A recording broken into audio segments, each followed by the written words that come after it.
It's podcast.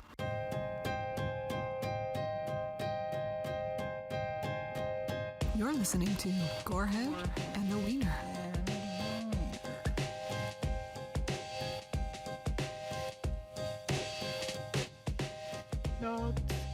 Hello, everybody. Welcome to another Gorehead and the Wiener classic episode where we're just talking about a horror movie. And today we're talking about Mandy. Mandy, nice and simple. Just one word. Mandy, the 2018 film directed by Panos Cosmatos. With the coolest name alive, which is hilarious when you see him because he just looks like essentially me with a bigger beard. Oh, it's like he just looks like a frumpy white guy. Yeah, it's like the dude that no, I'm forgetting his name. He did Midnight Mass and Mike Flanagan. Dr. Sleep. Mike Flanagan, there we go. Mike Flanagan looks like a Mike Flanagan. Yeah, like, that's true though. He doesn't have a cool name. He's got no. It's like if he was like Mikel Rodriguez.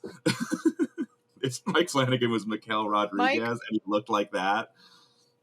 Yeah. Well, Mike Flanagan sounds like he could be my uncle. Yeah, he's a potato farmer. He's got that Scottish last name. Yeah, exactly. Yeah. He was on the locks long ago.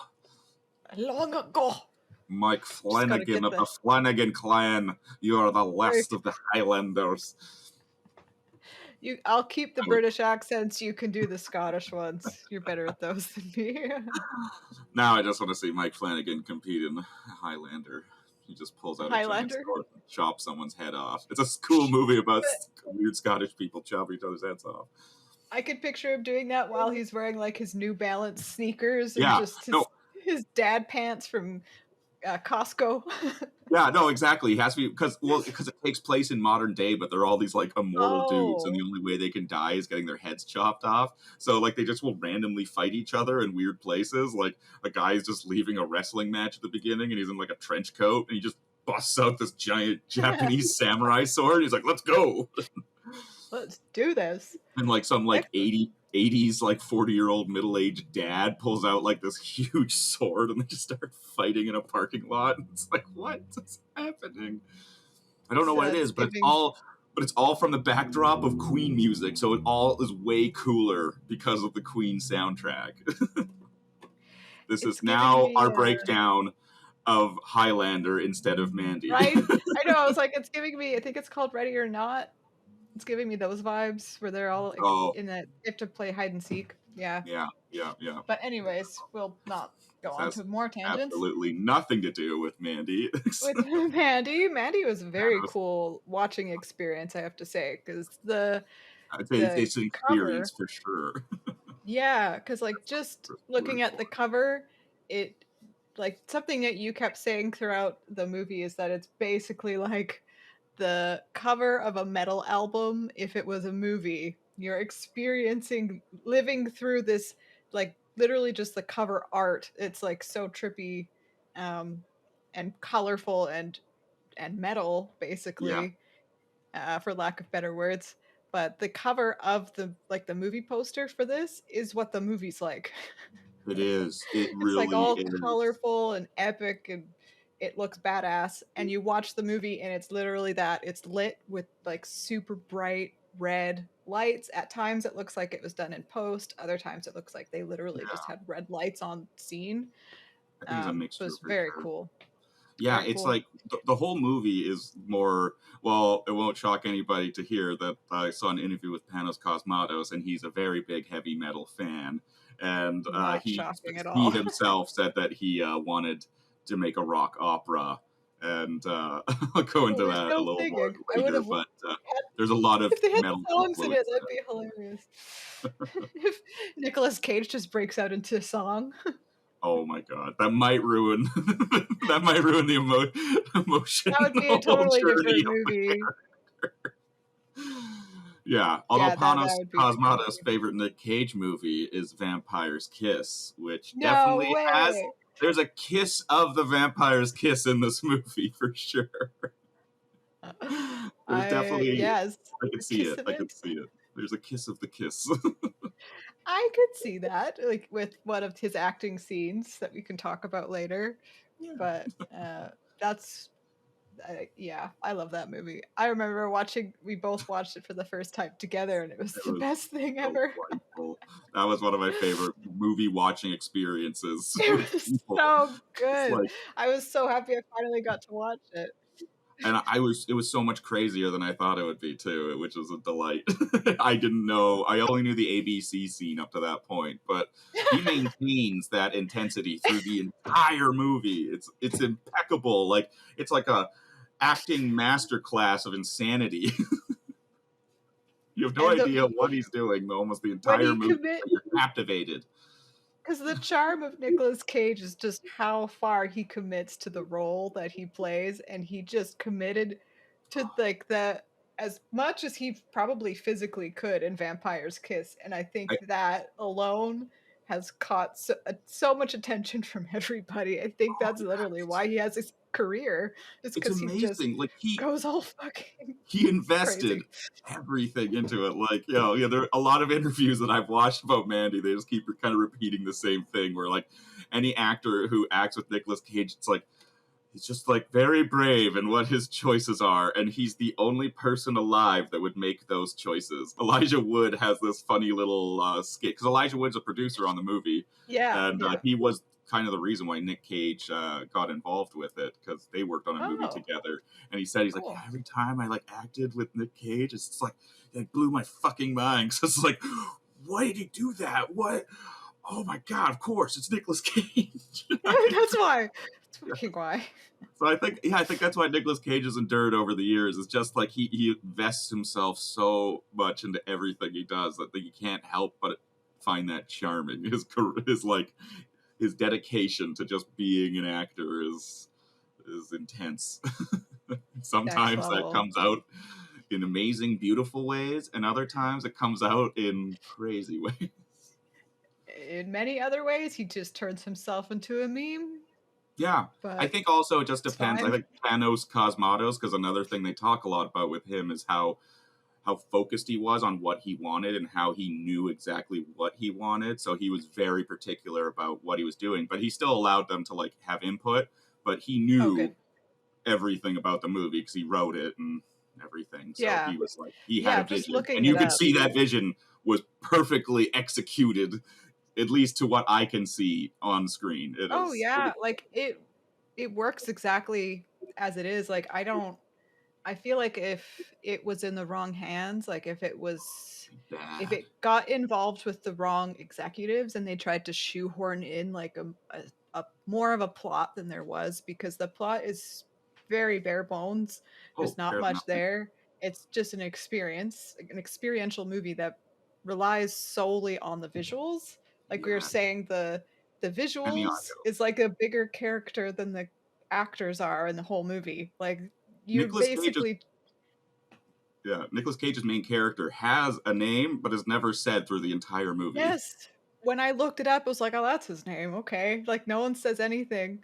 No. Uh, but anyways, we can get more into that stuff later. But we'll start off the episode with the stuff we normally do. Yes. And first, I will let you do the podcast or not podcast intro. The the movie intro. I think everyone listening knows what this podcast is about Yeah, we've gotten far enough by into this skipping point. Yeah. that.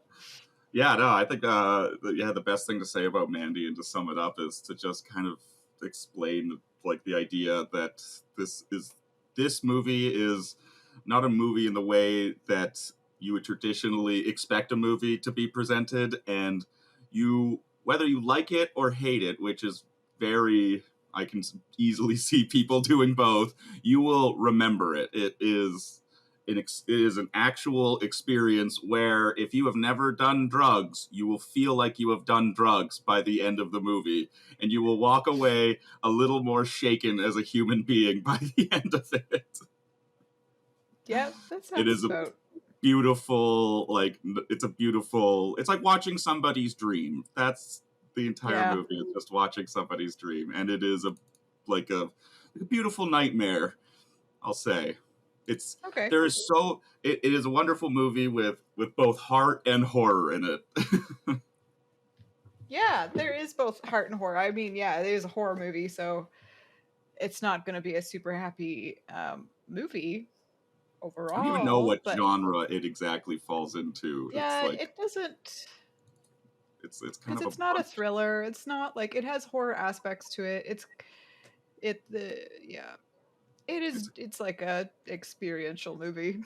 it's It's like trying to abstract. explain a dream. It's like trying to explain a dream, your Yeah. dream, to somebody, where it kind of like locations keep changing, but they don't change in any sort of like normal, rational way. Like you just No. flow into these next emotions and experiences. If you Yeah. and so Yeah, you do that as the audience as well. the continuity is like there's continuity in the sense where it's like there's only so many characters and they're going to it makes sense where they're going, but you don't necessarily see exactly how they get A to B. You don't No, necessarily need all these details in it you don't know because how much time has the passed, really. you don't, and it all works because of the way that it's shot and the way like there's very minimal dialogue. It's really just sort of Mm, displaying, like you said, emotions happening on the scene, and you see the actions of characters, and then it just keeps flowing to the next moment, and it's all kind of done within a very dreamlike visual state. So it's very like you're never bored, that's for sure. And it's like not necessarily confusing either. So I think that's kind of like that must have been a very hard thing to achieve with Oh this boy, type of a movie, you know? Like how do you do yeah. something like that and actually have it make sense with minimal dialogue, I not a think huge amount of like storyline to like rely on? Well, and it's funny because in one of the interviews that Panos has, it's like he does talk about how he believes for filmmaking that a complex story actually gets in the way of the movie making process, and I think that really actually kind of is the answer. That the reason why it's not confusing, even though we're rarely given any information about anybody, is that the story is so simple. It is like A to B essentially. Like it's always like Nicolas Cage goes here and then goes there. Something happens, then he somehow goes here, and then something happens, and then Yeah. he somehow goes there, and that's the movie. And so it's like there's not a lot of like there's not a lot of complicated plot to get in the No. way of Like anything. It's not like a character comes in the third act that's completely changes the whole dynamic of the movie. It's like no, you know what you're in for. yeah. And even, yeah, like the resulting emotion after certain actions are very, very obvious. Like they're not complex emotions. It's sort of like But you they're see raw. They're hard. raw. Like, well, you see love, and then you see like lust, and then you see hate, you see Embarrassment, just yeah, mockery, all this. It's very yeah, sadness. very obvious. So it's like yeah, a very simple story with obvious emotional outcomes. I think But it's that's really what's shown in carrying the such plot. a Yeah. cool way. And like Yes. it, and I agree with him in like his idea of filmmaking. I could totally see that. Like a story would get in the way of this movie because this movie doesn't Yeah. require a story. It's just about all the things that he is going to show you. Look at all this cool Yes. stuff. He's kind of like a kid, it's like, and he's very kid Yeah. like when you talk to him and when he Oh, talks really? in interviews. He's very. You would think that like a guy who makes this movie with like chainsaws and like crazy biker acid trip dudes, and that he would be Yes. like, you might think he's like, oh, I'm Panos Cosmatos, motherfucker. I'm making movies, like, but he's just like, hi, I really like to put emotions onto the screen, and it's just, I like all this stuff, and I just put all the stuff that I liked in my movie. Oh, that's But he's this funny. really He's like big guy, and he's like a so shy soft kid. spoken. Like, Aw, yeah, I just like to that's put all my cute. stuff. Yeah, so he has like this very kind of like, I don't know, childlike innocence to him, which also kind of Aw. comes through. And everyone said he's like a Oh, super cool. nice guy too. He's like, I just kind of want you to Oh, do it cool. like this. So that's cool. So yeah, he's a Um, very nice guy but, too. no, that's good to hear. But yeah, so yeah, I guess I'll get into the gore summary, gore rating. Um, Oh boy. yeah. And from here, it does get into spoilers. So again, spoiler warning. No. And quick reminder: I rate these out of 5 gory wieners, and the higher the gore wiener rating, the easier it is for a gore wiener like myself to watch it. So I rated it 4 out of 5 gory Mm. wieners because there is some gore in it. But I was able to watch, I think, all of it. I don't think I had to look away any of it. So I will say there's though, like no hand or there finger stuff. there is one part though that isn't necessarily super gory, but very, very upsetting that people may not want to Yes, watch the so movie that's afterwards. the warning, is that the gore, if you are, because for me, it's it feels kind of more fucked up because I can handle watching really fucked up situations as long as it's not gory. So if there's no obvious graphic gore that's close up, usually it's easier for me to handle. But there is some very, very uncomfortable scenes Very that doesn't, uncomfortable. yeah, and it doesn't show any actual gore happening. So Yeah, I at will least go not. on to describe the gore, and I'll mention that part too because it's emotionally gory. Yeah, it is emotionally scarring. Like, I know when I showed it to Vanessa, she almost stopped watching the movie during Oh that my part. god. She was like, Fuck. "What are you showing me? This is so upsetting." Like, don't worry, just gotta get through it. It's fine, you'll be fine. Just watch it. You'll just have this Oh my layer of god. sadness over you for the rest of the movie, which is beautifully done. I think with the gore, the reason why it affects me more than stuff like that is because with gore, it takes me out of the illusion that I'm watching a movie.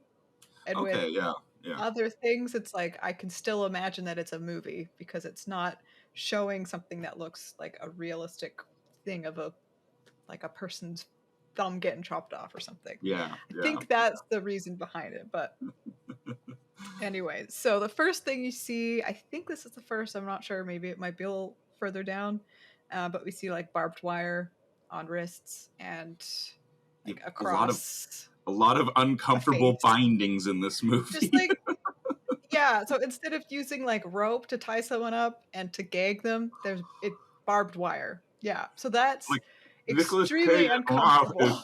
is thin like this, like with barbed Yeah. wire. Yeah. So that was gross. I just kept picturing that like they could have really milked that and they didn't. They didn't exaggerate. I don't think they really showed any extreme gore with it. It's just bloody. And it looked really, Um really uncomfortable. Like I felt yeah. uncomfortable just because like how tight it looked on him. Just like, ugh. Yeah, yeah, there's a scene later where he has to try to like take his hands out of it, and I Oh, was so glad that they didn't add any like extreme graphic close-ups of it, they of could like have showing Gerald's gained flesh. it. Yeah, like I don't want to watch that movie because of that. So yeah. Oh, we'll get there. No, no, I don't want to see that. I'm just gonna re-edit Ew. it so it'll be that scene for an hour and a half. Just like Oh, fuck off. that one part. No. Oh. Anyways, yeah, that's me. Yeah. And then we see like a wasp stinging an eyeball, I think. Is it the wasp in the Oh, eyeball? oh Or yeah, no, it's they put in the her goop in the neck. eye. It's like It's in in, the neck.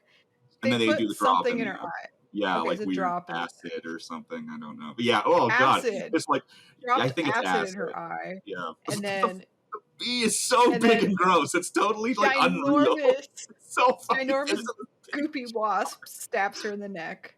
Like it's not that bad. It's just really I hate uncomfortable. wasps though, and I've been stung by tons of wasps as a child. So like that scene for me particularly hit Yeah. home. I like hate seeing like any sort of wasp stinging.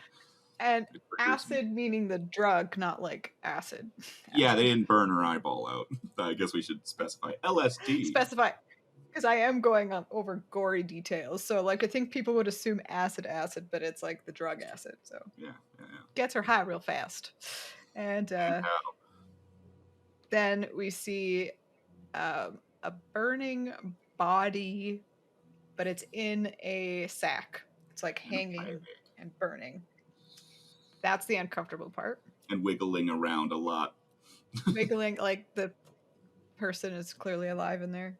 And then we see like this weird bloody battle between Nicolas Cage and like this demon biker gang, and there's like some blood Yeah. happening. People get stabbed. Oh, and there was a scene of Nicolas Cage getting stabbed too. Yeah. Yeah, there's a lot of stabbings to go around, you know, cutting. A lot of stabbings. And then like I think if that's all there was, I would have maybe rated it closer to a 5 out of 5. But because at the end we see a decapitated head, and then we see like skull crushing. That scene in itself deserved like a point off. That scene is also quite uncomfortable. Yeah, it was. Oh, and there's like a chainsaw to the face, but his head's facing down, so you don't see anything. It's just blood. You got to mention the guy who gets decapitated while on fire, and then Nicolas Cage uses his flaming head to light a cigarette. Oh yeah, I forgot about that scene. That was a delight. He's just like, there's a fire going on everywhere, but he uses his head. There's so much fire. It's so wonderful. I wonder if that was improvised. Oh, yeah, I don't know. I don't know. Either way, it was beautiful. I'm so glad that was the Nicolas Cage thing to do. Oh. So yeah, that's the gore summary. Terrible. I don't think there's anything else that you can remember, because like I was saying, like the gore, it feels like it blends into the movie because it's all so abstract and dreamlike. It's not as shocking as you'd expect it to be. No, it's actually it's pretty interesting because, again, with how like clever the movie was set up, they're very like smart about how they handle the gore, in that when Mandy dies, it's shot very normal. The lighting isn't crazy yet. It's just like these pretty much still images of just like these people's reactions, and then of course poor Mandy burning, and it's done. Good thing I gave a spoiler warning. Yeah, spoiler warning. We're already in spoilers. We said there's a burning person. They'll figure it out. Okay. So, burning bag. Sorry, it's Mandy. Sorry, it's Mandy. It's Mandy. And but that shot's super flat and like really realistic. So, and like it's just quiet, like really calm music. But then after that point, the movie just like progresses into more of a dream world almost, and the music gets more intense as the movie goes on, and as more craziness happens, everything just gets bigger and literally brighter and like crazier. And so with the gore intensifying with like everything else in the movie, it feels like it just blends in really easily to this insane world already. Because this world is so nuts that he lives in. He lives in the worst place in the world. Yeah, he's like, so they live in the middle of the woods. Just Crystal super Lake. secluded. Oh no, is it Shadow Lake? No, it's Shadow Falls. Yeah, Shadow Woods. Shadow. Yeah. I feel like there was a Crystal Lake in there, a little Friday the 13th reference. That's I thought so too. Kids get murdered. Yeah. Every time I've seen a few Crystal Lakes along my like driving across Canada, and I was like, oh, have you? Do people know? Do people know what that's from? I don't think I'd want to go there. Right? Do you want to die? Yeah, did they name it Crystal Lake before or after the movie to try like? I feel like it's like must be not that commonly known by a lot of people, because Crystal Lake sounds nice. It sounds like a thing you'd want to name a lake, but yeah. And as long as you haven't watched Friday the 13th, you don't think that a crazy mummy in a hockey mask is going to kill you with a machete. Yeah. Yep. Well, either way, there is a lake in the movie. Not that we get to see it, but there is a lake. We do see it. We do see it. There is a beautiful scene in the lake. That's right. There is. Yeah, there is a beautiful... And there's some animation, like some very quick animation that happens, usually of Mandy after she's passed. It's like she's haunting him. Yes. It's like, they generally come when Nicolas Cage has been knocked out by somebody, so that may be his dream that he's having. Seems like it, yeah. Yeah. again, it's But all very dreamlike, so it could be left up to your interpretation, man. Man. Man. Now I can get into sort of a detailed summary of it, and it's pretty brief, but it's good. I looked through the Wikipedia too because it does help with the character names. So Red Miller, I think, is Nicolas yes, Cage's name. Not that it is Nicolas ever. Cage is Red Miller, and he lives a peaceful life with his wife Mandy Bloom. Are they actually married? I It didn't said check. wife, yeah. Oh, I okay. don't know. So maybe either Again, they're in love. that's never even specified in the Nothing. movie. Like they just live together Yeah. in this little quaint forest paradise. Yeah, and it did say that she's an artist, but she has like a day job. So she is like an That artist in her hobby times, and the art that she does is very much like it kind of looks like the covers of horror movies sometimes. It's got that It's like very very ethereal and angelic fantasy, too. Like a lot ethereal. Yeah, yeah. it It's was I very don't know, beautiful. Whoever drew that very artwork, pretty. it was very pretty. Yeah, but anyways, She loves she's an drawing artist. planets. Big fan of planets. Big fan of the planets. And like 70s like fantasy novels. Yeah, that too. Yeah, 70s fantasy novels. I could see that.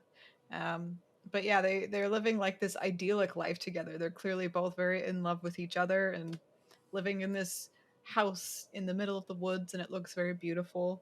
And then one day, Mandy is on her way to work. She's just walking to work, and she has like this super, super long brown hair. She looks like she's like right out of the 70s with like no makeup on and just that very thin body type with the long brown hippie Well, and she hair. has like a very interesting like character face, just like with like her Very eye much, yeah. asymmetry, Very and she has big. a very prominent scar going down her face, which is again how well they shoot the movie. They portray just by showing you her face that okay, this woman has obviously had a time in her life where she was abused or something bad really happened to her, and that's why she now lives out here with Nic Cage, because Nic Cage is like a silent golem the whole movie, so almost so it's like they fit together very well. They're both very odd people. They say very little to each other, but you can just tell they feel like secure around each other. Like only the two of them make each other feel safe. Like they are truly like a perfect love couple. Yeah, exactly. But yeah, so Mandy is walking to work one day along kind of a dirt road, and this van full of people passes. Yes, everything's pink. So pink. Everything is super pink. That's right. That was one of the scenes that was shot, and it's like bright, bright pink. And I was like, there's no way they shot this with pink lights. Like this was done in post production. Oh But yeah. then there's scenes later on where it's like, oh, it looks like they have like a ton of like red floodlights all over the place. So it was kind of interesting. Yeah, curious how they did that stuff. But the van happens to be full of cult members, which apparently is called Children of the New Dawn, which I didn't know. Okay. Yeah, I don't think And they ever say that. Maybe they say their name. they don't say, yeah, maybe mention it somewhere, but it's very, vague. And the leader, his name is Jeremiah Sand. He's basically just taken aback by Mandy's beauty and calls upon one of his disciples, in quotation marks, to like basically get him, Mandy. And this is sort of when the movie takes like a very harsh turn left, because his disciple. You gotta talk about just what the disciples look like. Okay, so I kept saying this through the film. I kept saying this throughout the film because the one disciple constantly has slack jaw. He's just sitting, like he's always there, like, oh. Like, when your jaw goes so slack that it gives you 4 chins. It's like that. Constantly. And he like moves his head into his neck. So he's doing like this. It's like the most like unflattering way he could present himself. So unflattering. And then his he haircut. Also, his fucking haircut. Oh yeah, they all have kind of greasy blonde hair, and it's long. That guy has like it's like his hair is like cut back to make his forehead look extra big, and Oh, like that's one right. side is Yeah. long and he has a giant mullet and the other side's like shaved with like a little bit of scraggle. It's so Okay, you it's the noticed that ugliest more haircut than I've me. ever seen. I was just looking at his stupid face because of his Oh stupid man, that slack jaw. haircut is And he stupid. also, because he had like evil eyes, like he would always have intense evil eyes, but his jaw would be slack. So I was like, what the fuck is this acting choice? What are you It's so doing? creepy. He looks like he's always ready to like sexually Oh, assault somebody.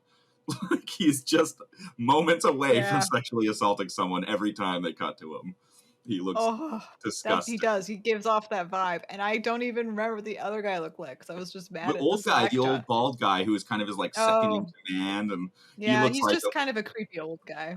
he looks like the creepy uncle that would touch you at your family picnic or something. Like He was stay kind away of from like the that one. old He was like the old dude from Breaking Bad. He kind of looked like him, like Oh, like the Mike. Mike. Yeah, he looked kind of like Mike with like the Yeah, stubble, gross except old worse. He white looked guy. less nice. And then the old Just looked like him. lady with Gross. the long white hair, who was like, you could tell at one point she was probably quite beautiful, but like as she's Maybe. aged, well, like the one with like the long white hair, where like Yeah, I know. She she probably was at one she point, but kind of looks like she's a Mandy. She kind of looks like an old version oh, of Mandy. If that's you true. like So she kind of look at probably her, was the she she was was Mandy probably the before Mandy. original love interest, yeah. Yeah, And then she got old, and then the main cult leader got sick of her. Oh he yeah, that wanted seems like something something that would have fresh. happened. Yeah, and the cult leader is the most insufferable person I've ever met, and I've Awful. ever met, as if I've met him, as I've ever seen on Thank God film. he's not a real person and you haven't I met know. someone like that. So his backstory is hilarious because he is like a failed musician, and he has like these he made like these songs that are supposed to be kind of like ethereal about God and the stuff, and they it's got like a pan There's a flute, like lot of it's painful in a this song. pan flute, like it makes me think of something you would hear in a really bad like a fantasy movie when they're on like a journey, and it's like they're skipping along in their like I picture Yeah, what's yeah. his face, Like the 70s Hobbit brave movie. Sir Robin from Yes, yes, Brave Sir Robert. That would be perfect. Yeah. And he's like just trotting through the forest. Like, bravely bold Sir Robin brought forth from Camelot. yes, that From would fit the Holy perfectly. Grail. Yeah, well, because that's what I was thinking. Like, I could picture them, like his band getting hired for like a medieval festival or something, just to like play his music. Like Yes. that's where he was destined to go if he Yeah, it's continued like a music. medieval festival. Yeah, that's sort of the vibe his music is giving off. So he's this failed musician that everyone just kept shutting him down, and it scarred him to the core. So he created a cult. Of the biggest losers. Like the only people that would join him are the worst, disgusting humans. Like it's so perfect in describing how much of a loser he is. Like these are the only people that are willing to like love him are these fucking Yeah. idiots. And I don't even remember what the point of the cult was. I don't know if he was just trying to continue to sell, like get his He just music out there or he what, wanted people to like love him, and to love him. that's pretty much it. They don't have like a purpose or anything. Like he's just this crazy asshole that's depressed that he didn't make it, and that he just blames the world that they don't love his music, and like that's his whole Uh existence. So that's his backstory, and he has also gross, longish blonde hair, and he has just like he looks like an aging hippie from the 70s that wears And he's like still these wearing long like, silk robes and yeah, stuff. he's wearing what he would have worn on stage probably when he was Oh kind of yeah. famous. It almost looks like all the stuff he's wearing would be like what a rock star from that time period would wear, but on him it just looks depressing because it's like set in the modern day, but you're still wearing Yeah, clothes from the 70s. So it's like, dude, because just let it go. Like put it's on just almost like plaid and jeans. you could have taken this movie and put it back in the 70s and it would have worked, but it was clearly like this cult is stuck in the 70s, Yeah. and Mandy and red. They're both kind of metalheads. It looks like they wear the plaid shit all the time, and they're wearing blue jeans and and like Baseball t-shirts. baseball shit. Like, yeah, it's like clearly they're wearing modern day stuff, and then they Yeah. see these people and they're like stuck in the 70s and they're weird fucked up people. So anyways, this the leader gets one of his stupid slack jaw. I don't think it was that guy. I think it was the old dude. Cletus, the slack jaw, the yokel. Cletus, the slack jaw. If they make a live action Simpsons movie, that actor needs to play Cletus, the slack jawed yokel. He's perfect. That actor was born to be a redneck. It's in the name. Cletus, the slack jawed yokel. Just for that, he's a character actor for anyone that needs to go slackjaw. It's like he's claimed that market, all of it. His headshot's a mouth shot, and it's just like from here down. It's a full 360 of showing like all angles of the slackjaw. My God, it's beautiful. I've never seen a jaw. Wow. So, add a bullet on top of it, and it's got like the dimensions of how slack his jaw can go, and it like compares to other slack jaw specialists, and it's like his is the most. They have like a tape measure next to it showing the actual. I've never seen a jaw slack over 8 inches. That's insane. It's like a snake. Like a snake. Eating teeth.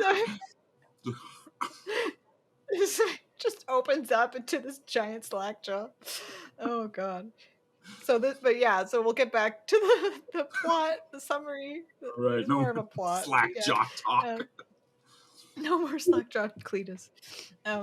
So the disciple his job is just to basically get Mandy for creepy ass Jeremiah over here, and he decides, as you do, to just summon a gang of biker demons. Acid burnout. So their history is that they took a little bit of this LSD acid, I guess, but it was so intense that it fried their brain to the point where now they have to like eat human flesh, and they're just like super fucked up, and they're fully addicted. Like, they don't talk. And now they basically turn themselves into Cenobites from Hellraiser, where they desire pain as pleasure type of a situation. More of this weird like BDSM. Yeah. You thought you got away from it, but it just keeps pulling you back in. Not only this, okay, I've got a small tangent to go on again. I'm sorry. As I was walking home from a friend's house the other day, and I live close to like I live in what's called like the gay village. So it's like Davie Street of Vancouver. Yeah. And I was just walking along that on my way home, and there's one place, like looking at the names of all these bars, and a lot of them have like sexual innuendos, and one of them is just called Pain and Pleasure, and I was like, oh fuck, like really? Okay. And I look inside, and it's got all this like chains and leather and all this shit. It was like, interesting. Okay, that's nice. Why does this trend just keeps coming up, not only in our movies, but now it's coming up in my life? I don't know. I have a similar story to that as well. My gay friend took me to her favorite hangout, and it was called the Pump Jack, and it was like a gay bear bar essentially, and so it was all these like larger burly men all wearing a lot of leather, and there was one side of the bar, it's all the walls were covered in garbage bags, black garbage bags. And so I asked my brother, hey, why are there a bunch of black garbage bags all over the walls? Like, oh, that's to hide all the S&M gear. We they just bag over the wall. The entire wall is like S&M stuff. And so when it's just a normal day where it's not S&M day, where they just want average people to come in, they just put a bunch of garbage bags over it. And it was the only time I've been objectified in my life, and I felt a little understanding. Did you get hit on there? When I went up to the bar to buy a drink, The bartender was wearing no shirt and just a tiny leather jacket. And before he gave me his beer, he looked me up and down and then said, "Here you go." And I was like, I just got objectified. I know what it feels like to be a woman now. Also, That's I just got like hit on by a so- 75-year-old man named Bill who had a Bluetooth in his ear with no hair, wearing a leather jacket, and he said he was a photographer, and he gave me his business card and said if I wanted a private photo shoot, he would do it for me. Wow. So, and he kept trying to get me to go outside with him while he smoked cigarettes, but I don't smoke, so I was like, I don't want to go outside with you, Bill. I'm just going to stay in here with my friends that I know and not you outside alone. So, Oh my god. so there you go. That's That was hilarious. my Beautiful. gay bar story. Amazing. Yeah, it's just I feel like the things that I am exposing myself to are slowly coming into my life. You're going Like, into the real world. oh my god, this is bad. One day the Cenobites are gonna show up and Oh. drag me to hell. Oh my gosh, it's gonna happen. Just wait. One day, a little cube is going to arrive at your door. Oh no. No, is that what you sent me for my birthday? Oh no. The surprise has been ruined. Okay, I'm gonna keep going. Keep going. So these Cenobite ass bikers. Yes, acid They show up. burned out. Yeah, they show up and they've been basically told to get Mandy. So they break into Mandy and Red's house and basically just subdue Red, and they grab Mandy. And by the time Mandy wakes up, she's basically in this creepy cult place with this Isn't she just like in the kitchen or something too? Like she just like wakes oh up. right, that's right. So she starts out in the kitchen. It's like this really Gross, like kitchen. gross kitchen. They're all sitting around the table, and Just so that schlubby. They all look so schlubby all the time. always the schlubbiest. They're all dirty and old and gross, and the lady cult person that clearly was previously a Mandy type. She's the one that's basically telling her, like, you have the opportunity of a lifetime here. Like, don't fuck this up. And she's clearly super jealous. And they do this weird, what is it called? Like, when you're like initiation. They do this weird initiation where they put the acid in her eyeball and they grab this nasty ass wasp and sting her in the neck with it. And take her into the main room where they're all kind of like lying around, and the main cult Jeremiah dude is like trying to seduce her, and he like drops his robe. And also the vision at this point is like the vision's going so wonky because like she's tripping balls at this point hard, so she's seeing like duplicates of everything, and he's like talking to her in this like if she wasn't on drugs he would sound so stupid because he's pretty much just saying nonsense to her and talking about how awesome he is, and then he puts on the music and starts like talking about how much better his music is than the Carpenters and like how they just didn't understand him, and then that's when he like decides to present himself. Like he must have done this whole pitch spiel thing to other people before that he kidnapped, and it probably worked on them because they were so fucked up from the drugs, but doesn't quite not Mandy. Mandy's cool. Yeah, she listens to metal. She doesn't give a fuck about his stupid pan flute music. Bullshit. It was gonna bring peace to the world. And it's like, oh god. Yeah, right. And he drops his silk robe, and we see everything. And he's got a little pecker, and she just and Mandy starts laughing. Oh, it's and beautiful. You can see, like, I was like, that made me happy at her reaction. Yes, but you could tell he was just like so humiliated. Well, that cool. You can kind of expect like, oh fuck, what's gonna happen now? Because this asshole is basically pissed off at this woman for rejecting him.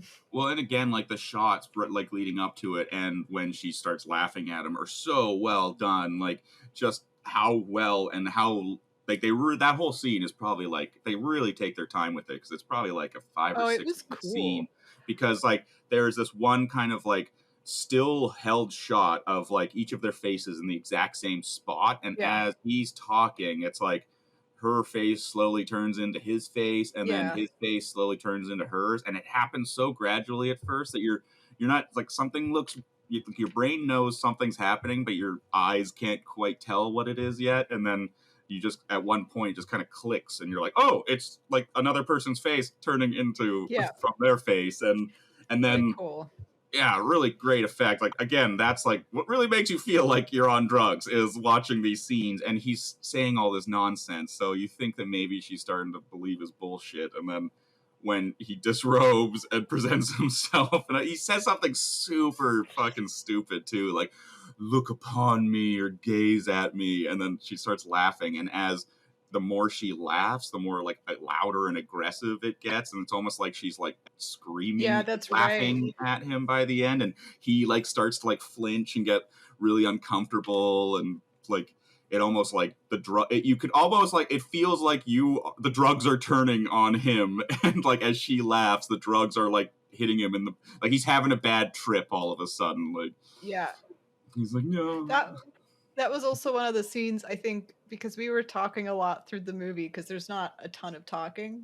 Yeah. I can't remember what we were talking about, but I think at one point you're like, you need to rewatch this without Oh yeah, it's like I'm talking too much because you really want to just sit and watch this because there's so much to like. I feel like it's fun to watch movies and kind of make fun of the movie as you're going a lot. Not make fun of the movie, but comment on it. like make fun of the characters, especially in this scene because they're such Oh my assholes. God. Well, it's such a funny scene. Like so, it's like it is funny in a sense. Like if you can get past all the weirdness. But yeah, it's definitely one that I'm gonna have to revisit and just watch for the artistry in it because it's so cool. It was cool. Well, I think I was telling you I want to host a party where I just have this movie playing on the wall because it's such a spectacle of visuals. It would be so cool to just have that with like music or something playing, but like just so much shit happens. It's cool to watch. Just play the soundtrack of Mandy. I could just like see if people could experience it with it. Well, again, the soundtrack's just like throughout the whole movie. Like that's why it feels. That's why I said it's like a rock opera because even though there's no lyrics in the music is constantly playing through the entire movie, and it's done very well. The friggin' I don't know, the sound design team was awesome on that movie as well because it's just the music perfectly accompanies everything you're feeling through the movie. This is the type of movie where it's like if one thing is off, I don't think the visuals would work because it's like it all kind of needs to be cohesive. Yeah. So I think very easily it could have been like one of those movies that is kind of so bad it's good, you know what I mean? Especially with like Nic Cage in there, like well they did say that. Yeah, one of the actors made this interesting comment where he's like, all this stuff in the movie is from B movies because that's the stuff that he likes, but it's shot in the best way possible, so it elevates it from this super cheesy moment to like a piece of art shit. Because you're like, oh yeah. Oh my God, everything's so beautiful while a guy's getting his head chopped off with a giant axe that looks like it's out of a heavy metal album cover, which it is. That's right.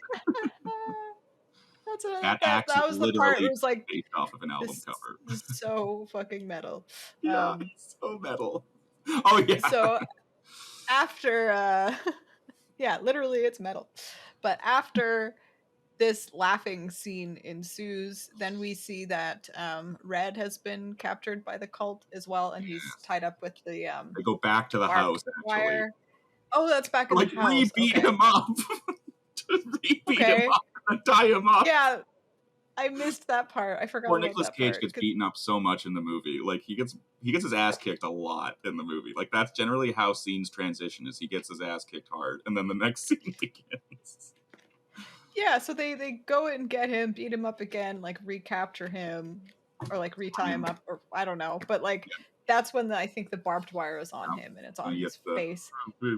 Yeah, and so then they're basically just like telling him how much of a piece of shit Mandy is, basically, yeah. and Well, and again, it's kind of like how like guys get pissed off at women that don't respond well to their like cat yes, calls. Like you could tell it's like it's the got extreme incel version of vibes. that. Yeah. It's just like his masculinity, his ego's been wounded, and he can't take that from a woman. It's like he's such a Yeah. fragile little man, which is great because the actor is also quite small, and they always give him really baggy clothes, which makes him look kind of even more pathetic. Oh yeah. Yeah, it's got the vibe of like the toxic nice guy trope of Yeah, the because he's nice at first. He's like loving and yeah, peace, and I want the to be guy Jesus, that and it's like fuck you. yeah, he Whoa. tries to convince people that he's like this nice guy and has all these good intentions, but as soon as you say no to his sexual advances, you realize that's all he really wanted. He Mhm. just wanted to fuck you. He didn't actually mean any of the other shit. Yeah, So he sadly, basically very relatable. seeks revenge on both Red and Mandy, but it seems like uh I don't know. They both got a pretty shitty fate. I can't say one is worse than the other. They're both real shitty. Pretty raw So deal, especially since they did absolutely nothing. Like they yeah, didn't do it. Mandy was they did just nothing. They were walking to minding work. their own business, living their beautiful life in the woods, in love with each other, and then they just captured her. And so yeah, the one dude stabs Nick- Red and then drags him out into this like backyard area where he's like sat propped like facing this hanging It's or like no, an they old bring swing out set, I think, that they use, like an old children's swing set with no swings oh, on it. okay. Yeah. So and then some of the cult people drag out Mm. this sack that is clearly has a body in it Human and it's soccer moving bag. around and they hang this sack up and light it on fire and that's Mandy in this sack being burned alive and Red has to watch this. He also has So no that pants on happens. during. He has no pants on during this entire sequence. He has whitey tighties on because they beat him up while he's sleeping. So he's just wearing this tiger T-shirt and whitey tighties through the most emotionally impactful part of the movie, and he is only in whitey tighties for a solid amount of the movie. Just For a the solid 20 minutes. transition between and she was burned alive and then it's silence and you're like and he was only wearing whitey tighties. It just He popped into didn't have my any pants on. I'm just like, it's quite the moment to mention that. completely undercuts. It's like that's what you were thinking about while Mandy was burning. It's like, wait, Nicolas Cage only has whitey tighties on. Where are his pants during This this man has no emotional moment? pants. How can this man have no pants? Well, it just plays it up Outrage. how you still feel so like bad for him, yet he's in like if you stop and just again like He's how you dressed like said a it's like child. you could fuck up the movie so easily because you have Nicolas Cage only wearing whitey tighties and a t-shirt. That is a formula for comedic gold, but yet it is played so straight that you don't even really register it. I've watched the movie like 5 or 6 times, so I've like kind of watch it Oh, differently now, but gotcha. I've enjoyed it every time watching it. It's a delight. Well, I wouldn't say Okay. delight, but it's very entertaining.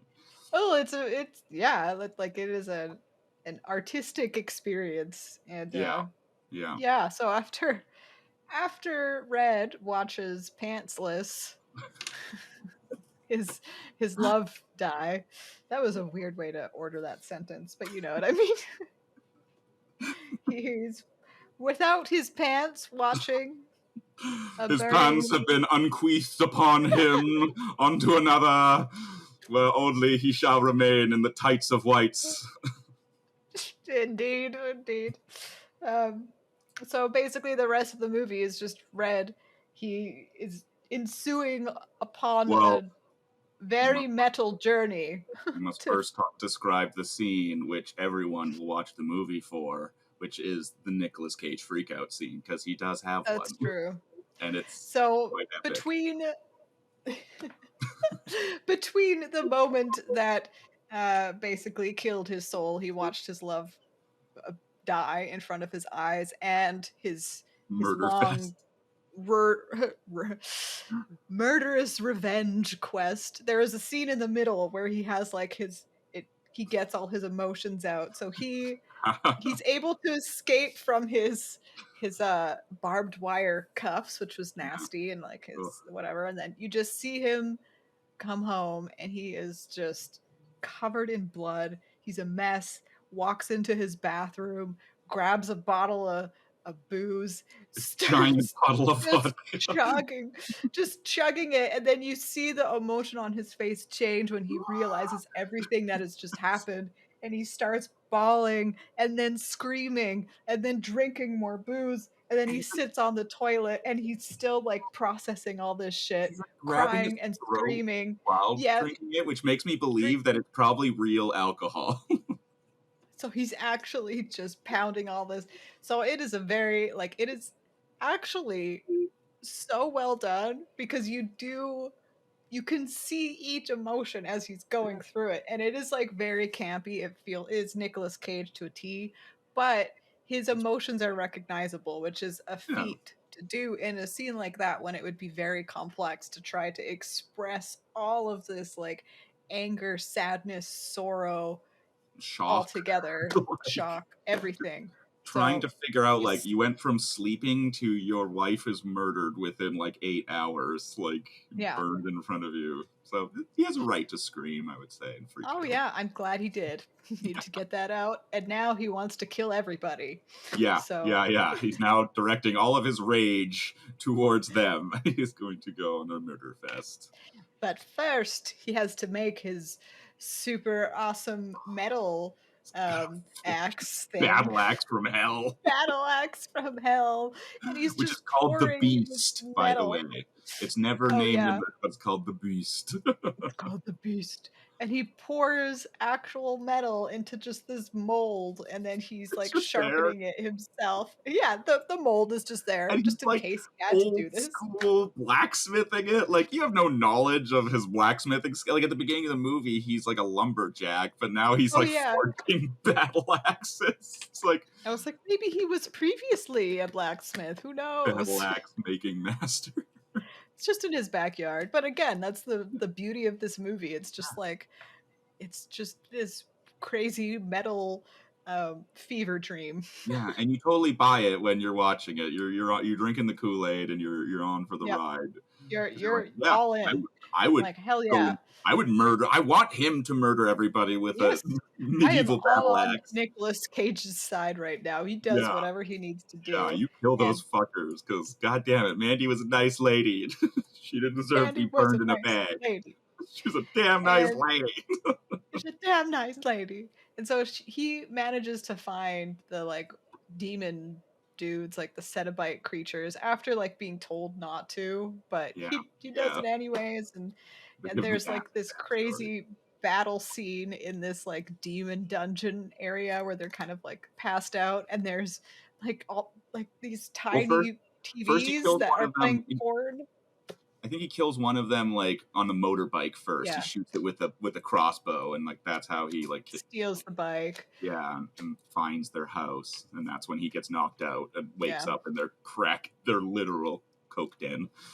Yeah, I mean, I am brushing over details because it almost just like doesn't matter. Yeah, it's He gets true. there, It's and like he gets there, and then shit happens, and like, but yeah, I just remember that scene because he's killing these like super fucked up like creature dudes one of the creatures that are is like covered like in coke over like on a piece of broken glass, and just like his yeah, mask is covered in cocaine.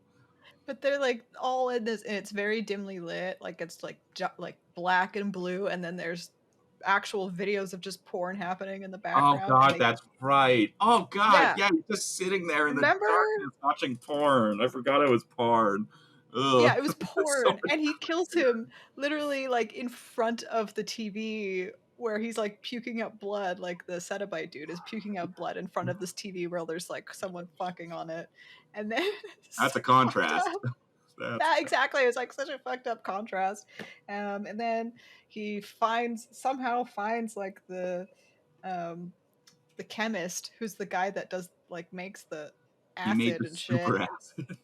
He made the super acid and he tells him where the cult people are, so he goes there and they have this Well, and by this crazy time, ass. Nicolas Cage has also tried some of the super acid, and it like melts Yes. his brain. So like this is where the visuals go completely off the deep Yeah. end, and you start seeing like Saturn and Jupiter in the sky, which is callback to earlier in the movie when Mandy and him are having this conversation about planets and how they love planets, and they talk about their favorite planet. And so so at the end of the movie you're like seeing their like planets like in orbit of Earth, and like there's like hell mountains everywhere, and so you're just kind of like, Yeah. okay, well, he's high on a super drug that makes him see all this insane stuff. Sure, why not? It all looks cool as hell, and he's It looks metal as uh, fuck.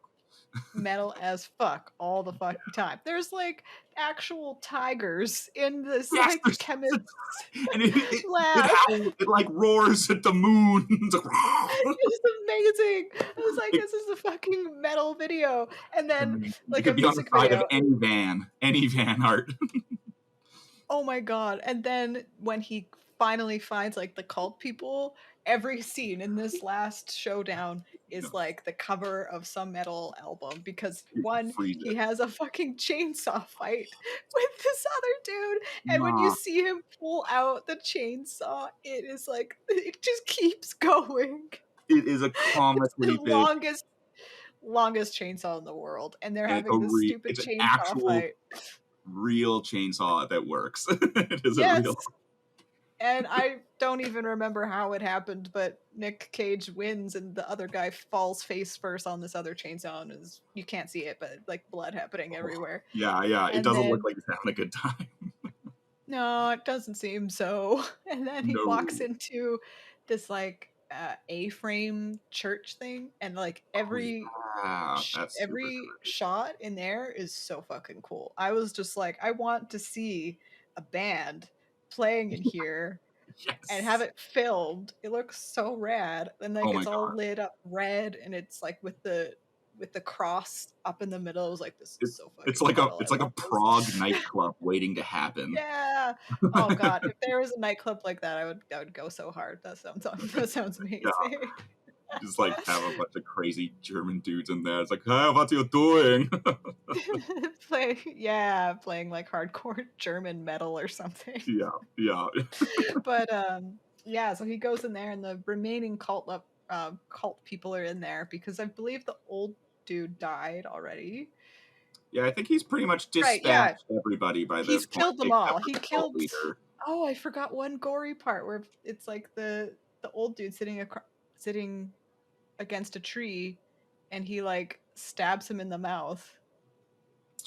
Oh yeah, that's right. Yeah. Oh yeah. He gets it right in the mouth. Ooh, Right in the mouth. right in the mouth. That's a horrible way to go. Like that, and Just goes to show like how this Possessor did whole that. movie is just it's like an experience thing where the gore doesn't stand out, it just blends in with the rest of the movie, which is so rare for me to say because I'm so sensitive to gore, but Yeah, like but like it's better when you're rewatching it because you at least kind of understand what you're going to experience, so you can actually pay yeah, more attention. Because the first time you watch it, it's so kind of emotionally overwhelming, and it's there's so no stop. much. There's no stop. It's just like the pace. Just it's like if the curve. Normally a curve has like dips, but this one just like Yeah, goes up, and yep, then that's the end of the just movie. keeps, and then it ends, and yeah, we're getting to the high point now at the ending where he sees the female cult leader and she's basically trying to seduce him, saying that Oh she was like God, that's right. known for being like the best at sex. And then we cut to like the this praying room, I guess, where the main dude is praying and you just see her head get kicked in, like her decapitated head Oh, is that's right. kicked in. Yeah, and he's like, "What the fuck?" And Oh yeah, because it's like isn't he a trying to be like intimidating to him at first? Like, is that when he's still yeah, like trying to be like have bravado and he's like, "You can't fucking touch me, I'm a god," and all this. He doesn't say yeah, anything, just boots her head in, and he starts like screaming like a girl. yeah. And I don't even So fully sad. remember what happens, but Nick Cage just grabs his head and crushes it Well, in his it hands. it ends in ultimate humiliation for old Jeremiah because right before he dies, he's on his knees in front of his crotch and literally says, "I'll fucking blow you, man," and Yeah, then he that's just right. crushes his head. Like dies Oh in the my most god. pathetic way possible. "I'll fucking blow Oh, you." beautiful, beautiful. And Ah, so satisfying, yeah, but that's yeah. basically the end, but we do see like another shot of Nicolas Cage just driving down that dirt road where it all started, and just He you sees can Mandy. he looks over to his right and sees Mandy. She's just Yeah, looking at him, you she's know. just, and you do see like flashbacks of when they first met, and it was really sweet. Yeah, They were both yeah. at like a concert or something, and they Oh, just that's right. Yeah, you do get like a their little. eyes matched, or their eyes met, Yeah. and yeah, it's just very sweet. But yeah, that's how it ends. And Well, then also it shows Mandy, but then it shows Nicolas Cage.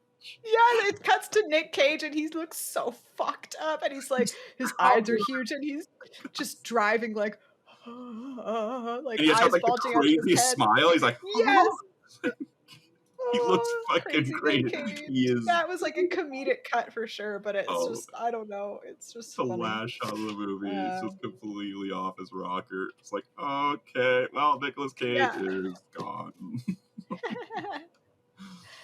And yeah. Yeah, and it was beautiful, but And the credits, that was the movie. if you noticed, has no music through any of it. The music stops in the Oh. credits because the entire movie has music. So it's actually really genius that the end credits has no music because it creates a release, like a different feel to it. Oh, that's cool. Yeah, and if you watch through the credits, it starts like showing like art, like I guess drawn Yeah, like that's concept right. art. There was some art at the end. Yeah. Yeah. So yeah, I was like, oh, that's really. I didn't notice it for the first few Yeah. times I watched it. I think it was only the fourth time that I actually noticed that. I Oh, was like, wow. wait, there's no Seen it so many music. times. Oh yeah, well yeah, it's like over the like 'cause it came out in 2018, so I've probably watched it like 5 or 6 times over the years, like once a year kind of movie. It's not a movie I'd want to watch like all the time because it's a lot, but Yeah. It is. I like to It go was one back. of those movies I really wanted to watch, but I was afraid of the gore of it. So it's kind of cool. I got to Mhm. finally watch it because it looked like a cool movie. And Well, and you love I heavy think I metal, remember so it's hearing definitely up good your things alley. about it. Yeah, I mean, I haven't listened to heavy metal in years, but I've had my moments. Had my The moments. metal never leaves you. You always got that. No, always got that darkness. It's in my soul. Calls I for the feel like it goes along with horror movies. It's like if you enjoy horror related stuff, there is a chance that you are also okay with listening to darker music. I feel like yeah, it kind of yeah. goes together. Yeah. It kind of taps into that same sort of emotional spectrum or whatever you want to Release, call yeah. it, like that part of your brain that makes horror movies satisfying for some people and not for others. Because like I know when I watch horror movies, I like watching horror movies because I feel it's like a release, like I'm like watching all this terrible stuff, or it's like it's exciting because I know that it's like, oh my Yeah. god, it's really tense, but I know at no point do I personally feel in danger. Like it's just like I feel bad for these characters, but not. So it's like, and Yeah, metal's kind of the same way, you know. You get all these like it epic is. guitar and drum solos and That's singing about true. slaying dragons and murdering This Nazis is and stuff. definitely an amazing um, movie for people who enjoy metal, like music. I think it would, I don't know why. It feels, I mean, the guy who made it is a metal fan, so I guess it kind of taps into that sort of part of you that Yeah, it's like that's the part that you connect with when you listen to metal as well as just this like otherworldly, I don't know how to describe it, it's kind of essence. yeah, I I get don't that. know.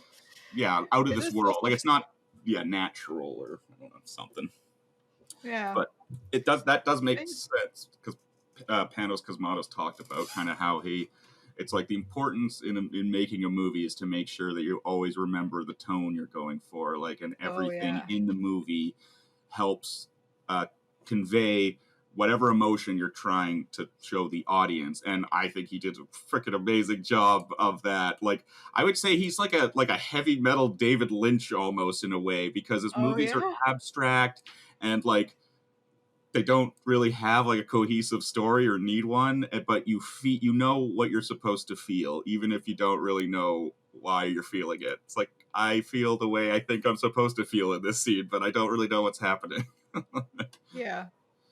David Lynch is a little Yeah. more abstract, but David Lynch is so abstract at some of his times stuff where is it's like too much for me. I'll watch it because he'll just cut to an image of something, or he'll cut to like an unrelated, like a flickering of a candle, like in Yes. the middle of a scene, Yeah, and Blue you're Velvet, he like, does that. The transitions he with does that blowing out a in candle. yeah, he does that in Blue Velvet. That was the one that I actually had to look it up because it's like I could speculate what it was supposed to be, but I want to know, so I would have to like Yeah, Google why the hell is he cutting to a candle, and it's like okay, that, okay. that's And the why I think I flickering of know. lights in movies, like And it he was has like, supposed to represent when someone's life is in danger, the lights will oh, flicker. okay, I'm just like, yeah. who was gonna assume this? Yeah, that's too abstract, and like it's A like little so too much. obscure.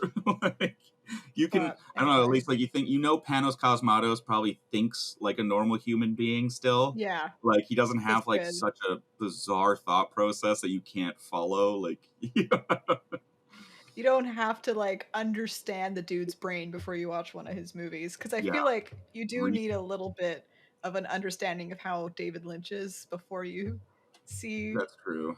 That's some of probably his why I stuff. don't I mean, watch some. I can't like watch some of his stuff. I know tons of people love the new season of Twin Peaks, but I couldn't even finish it because it made so little sense to me. I kept just oh yeah, asking yeah. myself, I'm like, what does this?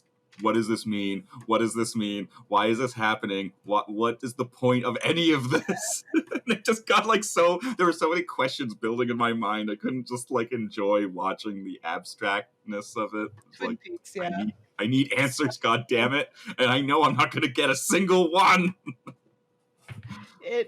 You do have to think about every episode after the fact. I feel like it's yeah.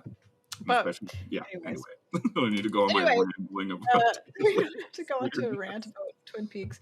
But did you have any stuff on the making of this movie? Yes, did. And well, I want to start out with the biggest one, which I had no idea, and I kind of have to also talk about his other movie, which is called Under the Dark Rainbow, Under the Black Rainbow. Yeah, Under the Black Rainbow, I believe.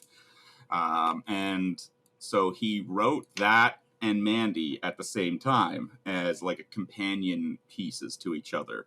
And he's described Under the Black Rainbow as the build up, and Mandy is the release. And Oh, so those two movies are kind of, and I haven't watched Under the Black Rainbow, so I want to go and watch it now just to see, knowing what you're I watching it in the know. wrong order. Yeah. Yeah, well, yeah, it's interesting because so he wrote them as a way to cope with his parents' death. So like, Wow. so these movies for him are his emotional expression of how he felt because of his parents. Like, it seems like they died at the same time. I don't know what the reason is for it, but it seems like it probably happened pretty suddenly or unexpectedly. And so, yeah, he started writing these like 10 years ago, 2018. And yeah, he did it as like a therapy essentially. And so knowing that, watching Mandy, knowing that little piece of knowledge, I was like, oh, that makes so much more sense as to why the whole movie exists. And like watching like Mandy die is kind of like watching his parents, like feeling his parents' death, and like probably all the rage he felt towards like everything that was involved around their death probably made him want to lash out and like go on a murder spree, probably, like if it was like an unexpected death. And so Yeah. when you know that, it makes the movie so much like deeper just because it's like, Oh, oh, there's a it's not him just like making you feel things for no reason. He's like, you're feeling this because I felt this, and that's why It's the an story, emotional release. Yeah. and that's why it must be so good at connecting with people, because he's writing it from such a personal point of view, even though he's not saying, oh, this is about my parents' death. It's like he's injected all of those feelings into the movie. Yeah. And I think he does an amazing job of making people feel all the things that he felt. Like that's pretty, really interesting. pretty good I filmmaking. when I looked up a little bit of the movie, I was bummed because I saw it didn't make very much money. It only made like 1.5 million, and it took 6 million to make it. So But it fear not, lost. Panos Cosmatos is making a new movie. It's already in production. It's called Phanmagoria. So that shit's gonna be weird and trippy too. I can't fucking wait. I really hope that it makes back at least even, because like I it's will such watch. a bummer that this I'll watch that lost so movie much 3 money. times in theaters to help with ticket sales. Good, because honestly, it's everyone that I know that has seen this movie loves it, and like everyone reviewing it loves it. So it's weird to me that it had such a low like Well, because payback, I people guess. like if because again, like trying to describe this movie to someone, it's like, okay, so you want me to watch a movie where barely anyone talks, I don't know anyone's name, and But Nicolas I Cage don't. is in it. Yeah, well, and that's what people go. It's like, well, and that's probably the only reason why it was even as popular as it was, is because his name That's was true. attached to it. And thankfully for that, because then it turned out to be an amazing movie. But I know it did, like, it was very critically positively received. So I think even though it didn't make enough money, they can see this guy is clearly very talented, and Yeah. at some point he's going to get a following big enough that his movies will make money. And I hope that, because Mandy is kind of like, I think it's like a cult following now, essentially. So hopefully it made more money on the back end with like Blu-ray sales and stuff. But Yeah, and like the Elijah guys Wood is at good. Red Letter Media were talking about it too, so Yeah, that yeah. hopefully would help. Because Elijah Wood's really good about, actually, he produces a lot of really interesting movies. Yeah, I was gonna say that. Fascinating dude. I really love that Elijah Woods, he produces the shit he wants to see. And like, Yeah. because he was one of the guys that he found out about this podcast that I listened to called My Dad Wrote a Porno. I don't know if you've heard about it, but I like think they it's turned it into an HBO show, because I think I've seen oh the my show on god, I need streaming. to My see Dad that. Wrote a Porno. Yeah. Oh my god. Yeah, so I was listening to the podcast, and it's hilarious because they just go The chapter by name chapter alone is so through this funny. Belinda Blinks through this like terrible book that his dad wrote, And he and actually all wrote the it. he actually wrote it, and like the porn quote unquote is so like PG. It's Oh, is it? like Oh, it's like toned down. is like he has no understanding of female anatomy. He talks a lot about boobs. He I was loves gonna say boobs. he fondled her breast. Like, Oh no, there's like a scene where it's like, he's like trying to sexually describe that her bra came undone, and it was like the weight of the boobs were too much that they flopped out, and it was like flopped out. It's like, that doesn't that sound sounds erotic so at all. unsexy. It sounds Flop out. terrible. Like, that's what you want. But like picture like a pancake. Oh yeah, and like I think he said the lid of her vagina at one point. What? Something like some weird shit where the people reading it are like, your mom needs to have a talk with your dad about female anatomy because what the fuck. She must be so unsatisfied. So he's embarrassed reading it, but yeah, it's so Funny. funny to listen to because it gets like Is his it's dad on the so bad. podcast? Is his dad like? Yeah. Oh, Oh so no, his dad isn't. oh, No. Sorry, I thought you saying is that on the pod? I okay, didn't yeah. hear you say his dad No, on the there. son's embarrassed for it. No, like the dad would not ever be on there. I don't know. I'm sure eventually the dad found out about this because the podcast just blew up, and Elijah Wood is a guest on the podcast at one point because he Oh, loves it so much. that's hilarious. Well, that's But anyways, delightful. Go Elijah Wood. I respect Elijah Wood for helping people out with their weird ass shit. He uses Yeah. his fame in a positive way. And he's a weird dude, so it's like, it's cool. It's perfect. Yeah, exactly. So I actually, there is another layer to this tragedy sandwich, which is Mandy, and No. that makes it even sadder. The movie No. overall is that um, uh, Panis Cosmatos, he got this, I guess this, I don't know, some European composer to compose the music for Mandy, and he was like a huge fan of him, and so he wasn't sure if he would actually say yes to the project, and he did. And it turned out, they were like, they had a lot in common, and they would like talk about music and whatever stuff that they had in common, and he was really looking forward to like working with him again in the future. Except he died almost right after finishing the music for Mandy. And so that was the last thing he ever got to make, and the first time he got to work with him. And he said he was so depressed at the end of the movie making, because he was like, I just felt like we were going to have like a collaboration together, and we were going to do all this stuff and be really like, it was the beginning of like this amazing friendship. And then he just Oh, died. I was no. like, you're already making a movie about the death of your parents, and then your possible new best BF just fucking dies after he makes your music for your movie. Like, oh man, how much tragedy that poor dude got to go through, and that poor guy. So I'm Oh, assuming. that's so sad. So yeah, they dedicated the movie to him. So there's a little dedication to him at the end. His name was like Johannes Johannesson or something like Oh, that. Jansson Johannesson. Very very, Nordic. very Nordic name, yes. He had two little things above two of the letters of his name, whatever Yes, that's called. the things. Things, the fancy words that have little things on top. Yeah, so that was kind of the last of the tragedy for it. But there's a lot of just kind of like, again, the making of.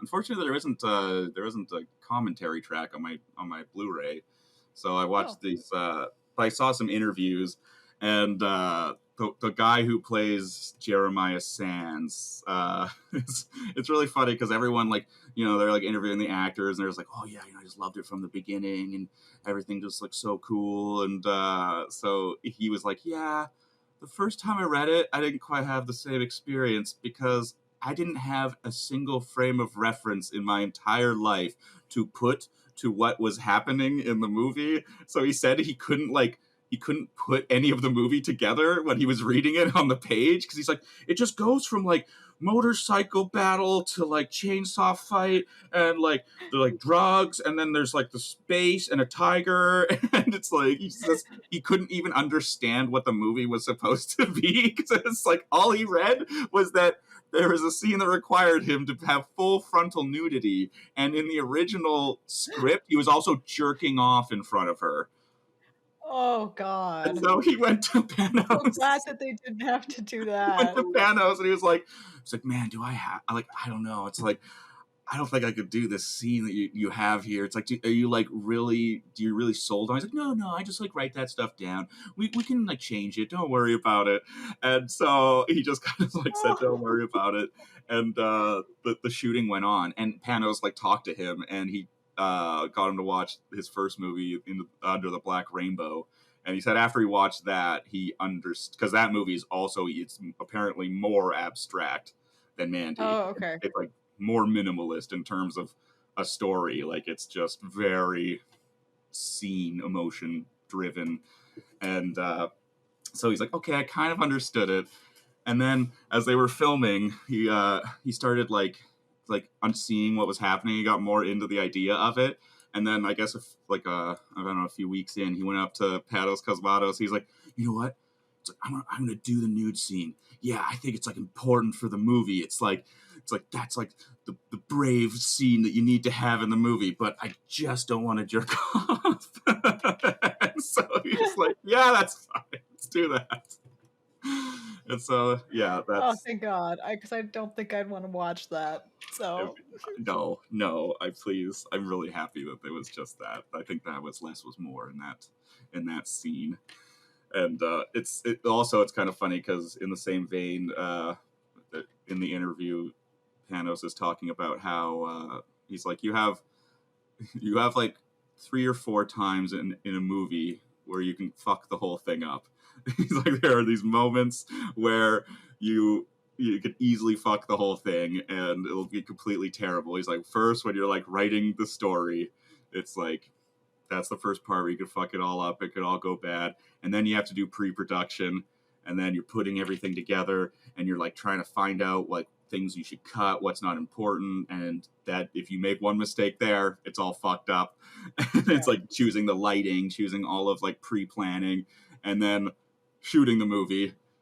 Anything could go wrong. You don't get your shots you need. It's like you can't achieve what you're looking for. It's like that is all fucked too. And then finally, in post-production, when you start editing the movie and putting it all together, you can completely fuck up the movie again. But he does an amazing job of not fucking it up at any point, I will say. Yeah. So, you go, Panos Cosmatos. Well, then, so like Nicolas Cage also, he was actually originally Panos Cosmatos wanted him to be Jeremiah. He wanted him to be the cult leader. And Nicolas Cage said that he wanted to be connected more with the idea of Red. But apparently at first Panos Cosmatos wasn't like on board with that, because he's like, no, he has to be like a young man. The whole point is about him being younger, so that, you know, it's like they have this young love together, and then the cult leader's this older guy that kind of takes it away. And I guess Nicolas Cage actually walked away at that point because they said, you know, it just wasn't right.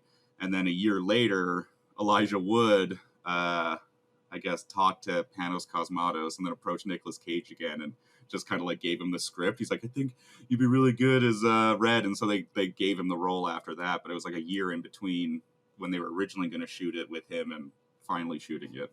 And he, switched characters in between. Oh, shit. Well, nice. Good job getting Nic Cage. Yeah. Well, it's great because I could see probably why he wanted a younger person, especially if it was kind of supposed to like be a representation of himself, sort of like maybe the age when his parents died. Because if he wrote it 10 years ago, he probably would have been like in his early 20s or something like that. Oh, damn. I didn't know he was that young. I think, well, I don't know how old he is, but he looks like he's probably like in his later 30s. Oh, okay. Yeah. Okay, yeah. It's just, I'm not sure how old he is, that would make sense. He watched He-Man. He references He-Man at one point, so he grew up watching 80s cartoons at the very least. Okay. So maybe he's like, late 30s, early 40s. Okay. His dad actually was also a director, and he directed a Sylvester Stallone movie called Cobra. Whoa, that's so random. So random. I remember the cover of that, always seeing it in the movie store and like thinking, I might rent that, and I never watched it. I never rented it as a kid, but I loved Stallone action movies. Cobra, and he has got like sunglasses on, this big stupid handgun, and he's wearing all leather, and I think he has like a toothpick in his mouth or something. He looks very 80s cool. Oh yeah, that sounds like an 80s thing, that cover. Yeah, that was the age of buff dudes in movies. You know, Arnie and Sylvester Stallone. That was their peak. Yep. Dolph Lundgrens and Van Damme. Oh, Arnie. Yeah, and so a few more little fun facts. That hilarious scene after poor Mandy. Actually, so another scene after poor Mandy gets burned alive. When Nicolas Cage first walks back into the house, there's this really hilariously obnoxious ad on TV for macaroni and cheese called Cheddar Goblin. It's just like, Cheddar Goblin. He just barfs all this like macaroni and cheese all over the kids. And they're like, yay, Cheddar Goblin! It's like, he's just like puking up cheese. That was directed by the Too Many Cooks guys. The guy who did the Comedy Central skit Too Many Cooks, where it's like that hilarious repeating 80s sitcom intro. They did the Cheddar Goblin thing for the movie. Oh shit! Okay, cool.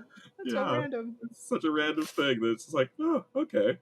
And the beast, the axe that he has, is actually based off of an album cover from a band called the Celtic Frost, and it's some Norwegian band, and they, I guess the letter F on their logo is actually the design for the axe, is based off of the F on their album cover.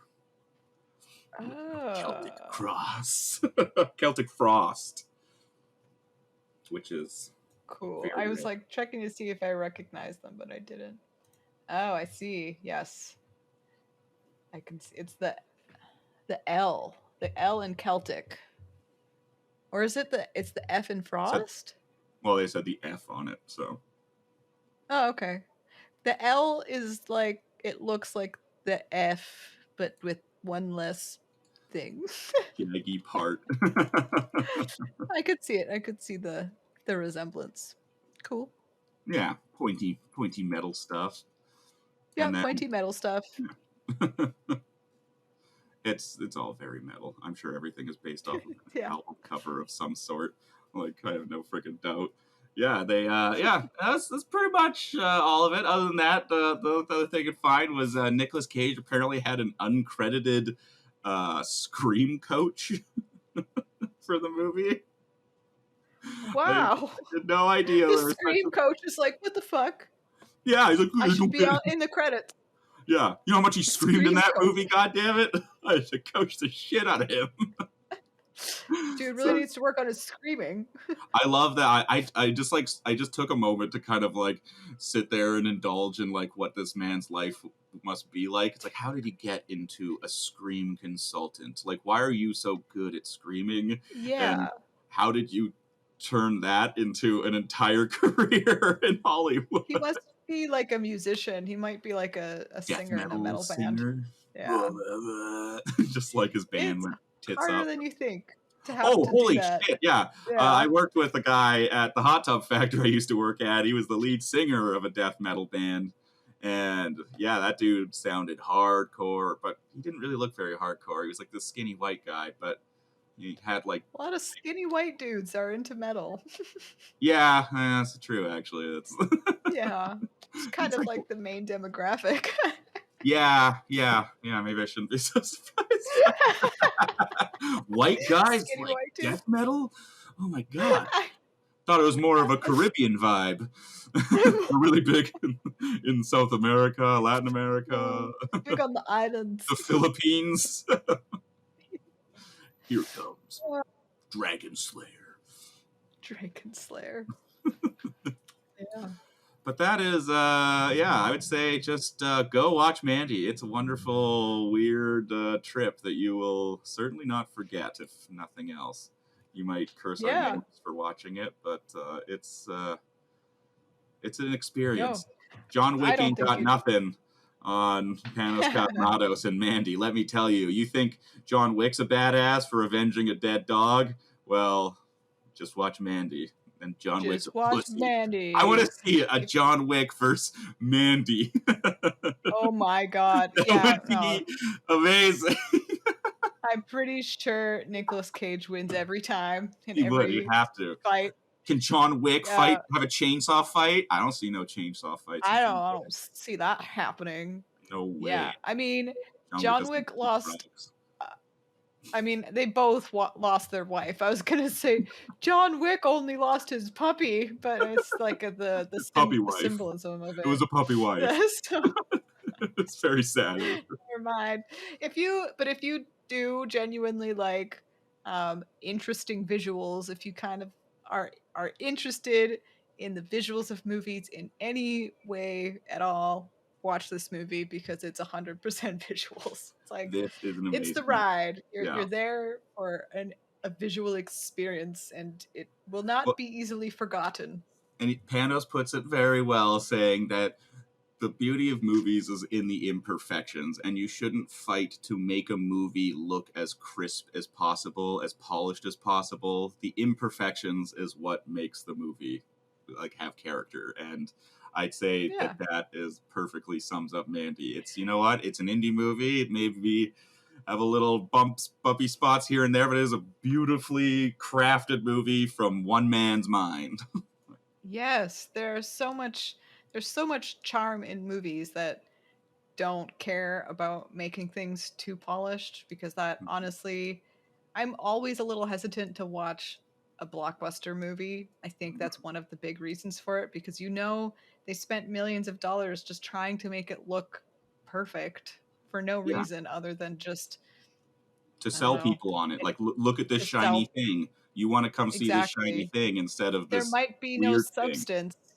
Yeah. There might be no substance to it, but we made it really pretty and shiny. Whereas We this is more of like, there's substance. It's not going to be super pretty and shiny, but there's a lot there yeah. that And hopefully, if you like movies, you'll like this instead and of I will just the new shiny thing. yeah. I will say there is, because a trend in movies I've started to notice more and more, which is upsetting me more and more, is when a fight scene or an emotional climax during a fight scene is settled with the actor just putting his hand out and then a bunch of visual effects shoot out of it or form around it, Yeah. and then the other character the villain puts out their hand, and then visual effects come out of their hand, and then they just stand Yes. there and they look at each other and visual effects happen. I'm like, I don't want to watch a goddamn final climactic fight where two characters are just pushing their hands towards each other. There's so many fucking movies that ends with actors putting their hands towards each other. I'm tired of it, goddamn it. Yeah. I'm I not a fan. Nicolas Cage had a chainsaw fight with a crazy hillbilly in an abandoned mine. That's what I want to see, with a flaming car in the background. Oh, actually, yeah. during the final scene, when everything is literally burning down around Nic Cage, there was an actual fire warning that the building was going to collapse, and everyone evacuated except for Panos Cosmatos and Nic Cage. Because Nic Cage was so in the scene, he just kept walking slowly while everyone was flipping out, and Panos was filming the whole thing, and he's like, "This looks amazing." Oh my god. And then the building was literally burning down around them. That's fucking filmmaking, goddammit. That's amazing. Oh, that's cool. So, That's cool. That's a good part to end on. Until next time, stay away from the dirty LSD don't water. do dirty LSD bathtub stuff. Yeah. Smooth Okay, bye. as silk. All right, podcast's over. Oh yeah, stay away from the dirty LSD liquid. And until next time, bye. I said that in the wrong order. Until next time, bye.